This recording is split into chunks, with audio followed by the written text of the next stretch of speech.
In today's video, I'm going to teach you how to send encrypted files via iMessage. Now, if you're someone who values privacy and security, this is an essential skill to have under your belt. iMessage offers end-to-end encryption for any text messages, images, and files shared between Apple devices.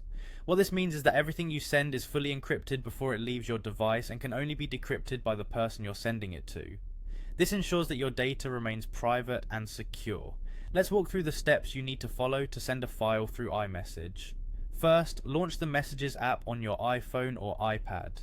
It's a familiar app that acts as the central place for your text conversations, and accessing it is as simple as tapping its icon on your home screen. Now, once inside the Messages app, you need to decide who you're sending this file to. You can either start a new conversation by selecting a new contact, or you can choose an existing conversation. All you need to do is tap on the relevant thread or contact to open it up.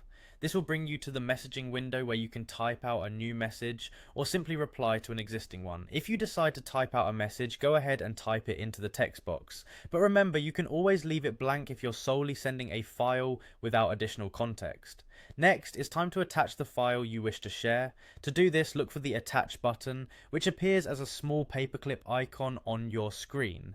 Tapping this icon will open your file selection options, allowing you to browse and choose the specific file you want to send. Once you've made your selection, the file will be attached to your message, ready to go. Now, with everything set, all that's left to do is to send your message. Hit the send button, which is shaped like an upward pointing arrow. As long as both you and the recipient are using iMessage, your file will be sent with end-to-end encryption, keeping it secure from unauthorized access. It's crucial to note though that iMessage will only offer this level of security when both parties are using the app. If the person receiving your file is using a different messaging platform, unfortunately the encryption won't be in effect. So always ensure that both you and the recipient are using iMessage for that added layer of security. And there you have it, a simple, secure way to ensure your files are shared safely using iMessage. By following these steps, you can rest easy knowing your data is protected every step of the way. Thanks for joining me and happy messaging.